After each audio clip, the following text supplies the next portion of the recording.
Fazare fazare yare share.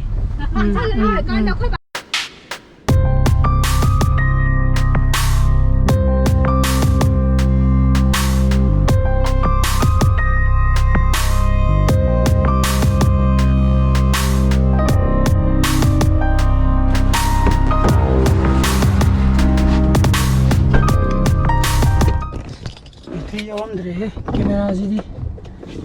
charge to hote nahi thi. Then good morning guys, welcome back to my channel. Main ngai bin khali khara hoba be tawre thengre sosti sakada ko dogi ne thodu ije sosti is na kwak then gi ko kwak then means inp ma pam long gi ko duna sem budi ma sakadam ne do ma di thabak na yada na thabak sakre odona ai no ina chat ro ke to ko taram kai ta gre thengjen gre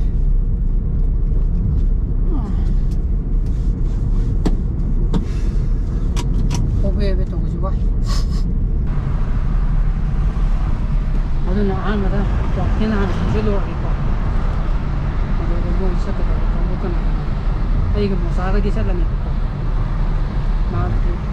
ayu chat la gun je to ron ni ga pa to pe yaw de ga di no de ai na mo sa da ko to ga mo chat ni ha ko pa re semina ra si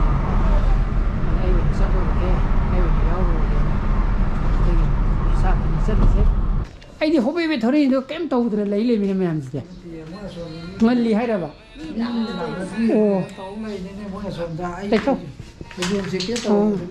mo sa do second hand ne mo sa po phone ma ju second hand ba ai we la ba chhi ga di thak sak ra gum chat tu tra ba hi jo le na ma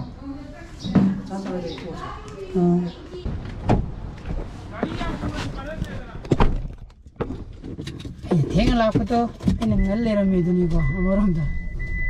adana haji kha ga sat gi tong na re chal la ba ngo sai ji na sa ja gu mi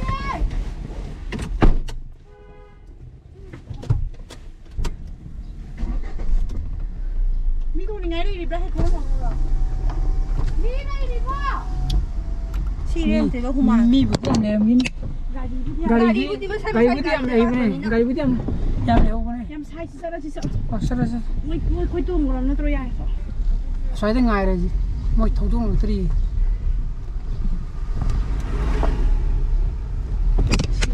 ate ese ma ban da gi kai jo fazare yare share chal na kan da khoi ba thorak ji ba ba ji la ko mo hang uri ne hai ba manung gang pau le ram da re ba jo angak bune I chet le ga ha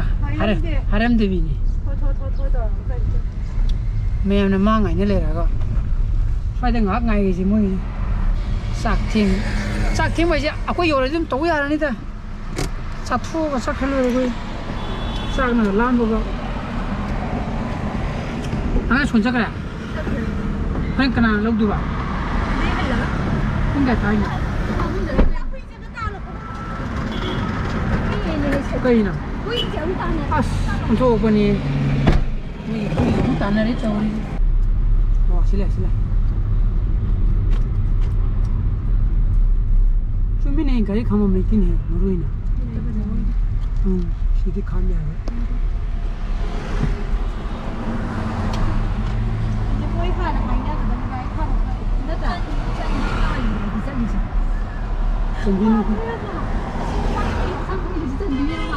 Dari thambam le ram direct auri se anda de phone amya ba che noi kumoro do kai gari pocket hapsa ma kyan to changa kumoro no yum budi sile re ba ko yam dia ai di pora ga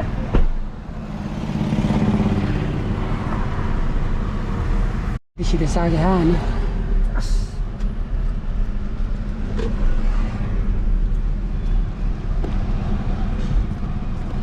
ado kain thokera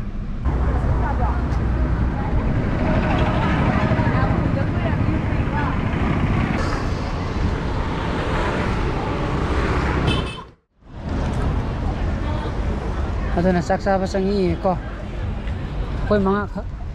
oi mal oh lấy đi rồi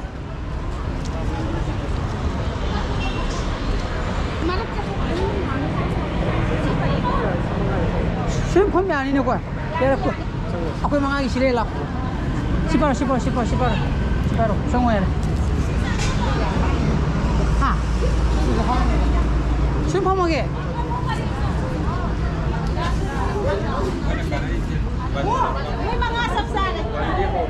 ꯑꯩꯈꯣꯏ ꯃꯉꯥꯒꯤ ꯆꯞ ꯆꯥꯅ ꯈꯥꯝꯕꯖꯥꯠꯅꯤ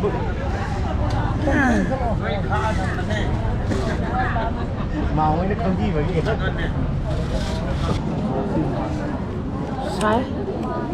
ꯁꯥꯏ ꯑꯩꯒꯤ ꯏꯁꯤꯡ ꯁꯤꯔꯣ ꯃꯥꯜꯂꯦ ꯁꯤ ꯂꯩꯔꯦ ꯏꯁꯤꯡ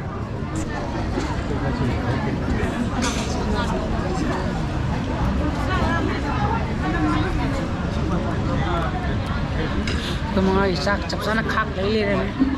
ꯑꯩꯒꯤꯁꯤ ꯂꯩꯔꯦ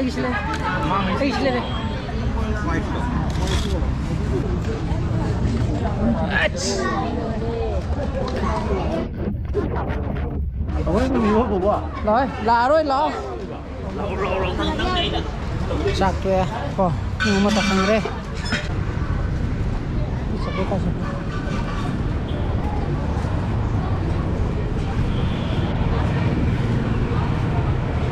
ꯆꯥꯛ ꯏꯁꯤꯡ ꯇꯣꯛꯑꯦ ꯄꯨꯡ ꯑꯃ ꯇꯥꯁꯟꯈ꯭ꯔꯦ ꯒꯥꯔꯤꯁꯨ ꯁꯤ ꯃꯃꯥꯡꯗ ꯈꯥꯝ ꯂꯩꯔꯦꯕꯀꯣ ꯑꯩꯒꯤ ꯑꯁꯤꯗ ꯑꯗꯣ ꯁꯤꯗꯒꯤ ꯑꯗꯨꯝ ꯚꯨ ꯂꯥꯎꯅ ꯃꯥꯏ ꯂꯩꯔꯒ ꯑꯗꯨꯝ ꯊꯧꯔ ꯑꯗꯨꯝ ꯆꯠꯈꯤ ꯌꯥꯔꯦ ꯆꯠꯄ ꯌꯥꯔꯕꯣ ꯂꯥꯛ ꯆꯠꯂꯁꯤ ꯂꯥꯛ ꯇꯣꯡꯉꯁꯤ ꯂꯥꯛ ꯑꯩꯒꯤꯗ ꯂꯥꯛꯑꯣ ꯉꯁꯥꯏ ꯆꯠꯂꯦ ꯑꯩꯗꯤ ꯍꯥꯜꯂꯝꯃꯦ ꯅꯪꯗꯤ ꯁꯤꯂꯦꯔꯤ ꯒꯥꯔꯤ ꯁꯤꯂꯦꯔꯤ ꯇꯣꯡꯉꯣ ꯌꯥꯔꯦ ꯎꯄꯨ ꯁꯣꯝ ꯆꯠꯈꯤꯕꯅꯦ ꯍꯥ ꯄꯨꯈ꯭ꯔꯒꯦ 와 레이디 지금 아 소나군들 해기야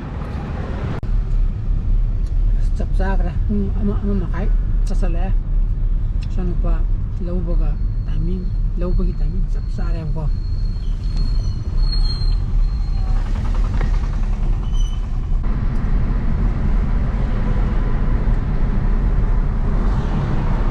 ꯏꯆꯥꯅꯨꯄꯥ ꯂꯧꯈꯠꯂꯦ ꯀꯣ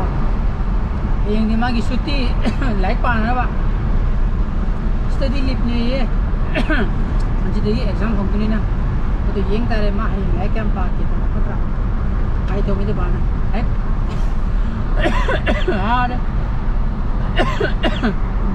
ꯂꯥꯏꯔꯤꯛ ꯌꯥꯝ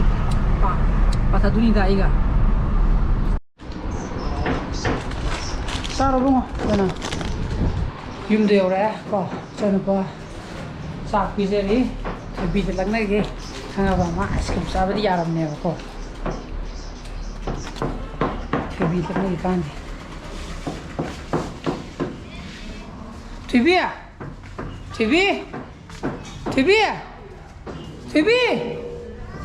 ꯀꯥꯏ ꯂꯩꯒꯦ ꯅꯪꯕꯨ ꯑꯥꯏꯁ ꯀ꯭ꯔꯤꯝ ꯆꯥ ꯌꯥꯔꯕꯣ ꯌꯥꯏ ꯂꯣꯛꯇꯤ ꯈꯨꯔꯣꯏꯀꯣ ꯁꯦ ꯆꯥꯒꯗ꯭ꯔꯥ ꯆꯥꯔꯣꯁꯦ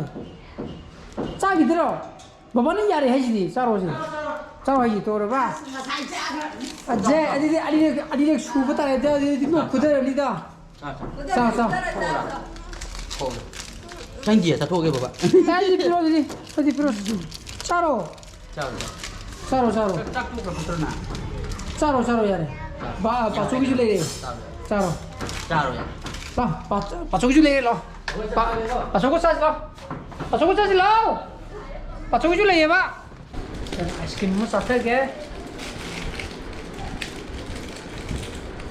와우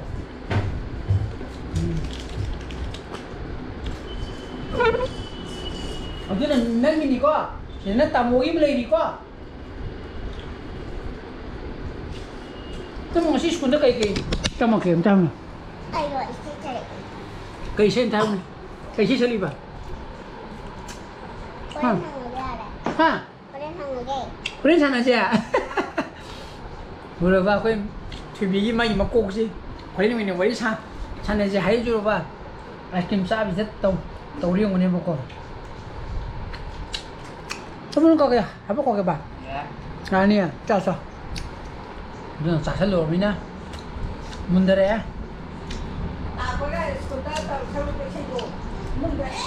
석시야 뒤에. 그런 거는 또 우리 마 해봐. 봐.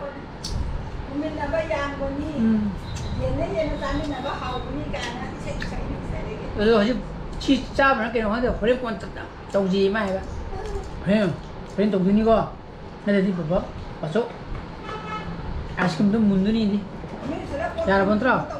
여러분 들어 이번에 아들아 좀 더와 누가 아시금도 그냥 또 디간다 짜오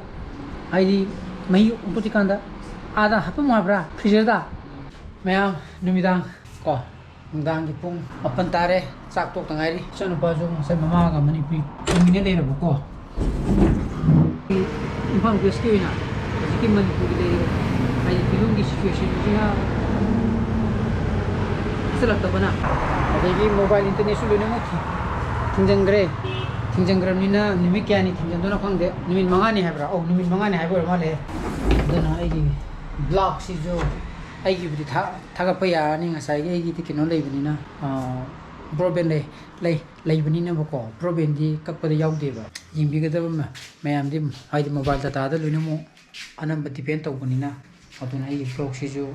hayeng means tarik मरीजे सिदा थागलगदी तारिक मै थागलनी थागलत्रगदी को इंटरनेट हेक हांगो नुमितो मोदोइना तारबजु याबो को मसिगी ब्लॉग से अदुना ngasi blog मताइ innovation Jarange blog पर मथोगदी लाइक तो बिरमो शेयर तो बियो नो व्यूअर्स ओइबेगन सब्सक्राइब तो बिरमो को मिक्साम से ले बियो so please be safe and be healthy bye bye good night